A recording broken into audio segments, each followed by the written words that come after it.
Hold on, we got a question here. Chicken manure, I used to use a lot of it. How long do you keep your citrus in containers?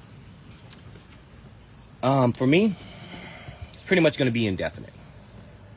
Reason being is because I'm in Dallas. I'm in North Texas, and while we don't have a long winter, we have a cold winter.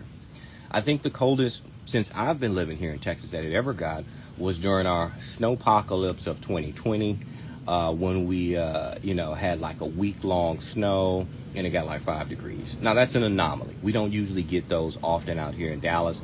On average, when we're in our cold spell, like around mid-January to February, it'll get down to 10, maybe 15 degrees. But with that being said, most of my citrus will not survive that. Like for instance, that blood orange that I was just talking about over there, that blood orange can't handle anything less than 40 degrees. So she's coming inside in my plant room or over yonder going into my greenhouse. So to answer your question, I pretty much keep them in containers their full life. Now, yes, if I had the environment and the growing apparatus to let them to grow fully out in my yard, I would love it.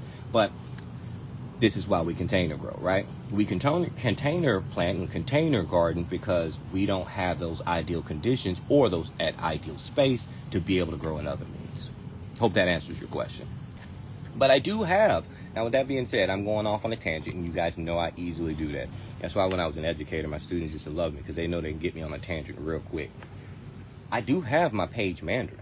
My Page Mandarin orange back there is a cold tolerant citrus that can go about maybe 20 degrees or so. It can handle up to 20 degrees, even a little bit of frost. But because this is the second season I've had with the Page Mandarin, I'm one of those guys that I like to test things out and see exactly how much it can truly tolerate. So I still keep it in a container for right now. Now, I do constantly pot up. And that's another question that we had last week too, knowing when to pot up, knowing when to transplant those plants and trees into bigger pots. So I will pot them up, but for right now, they're just going to stay in containers.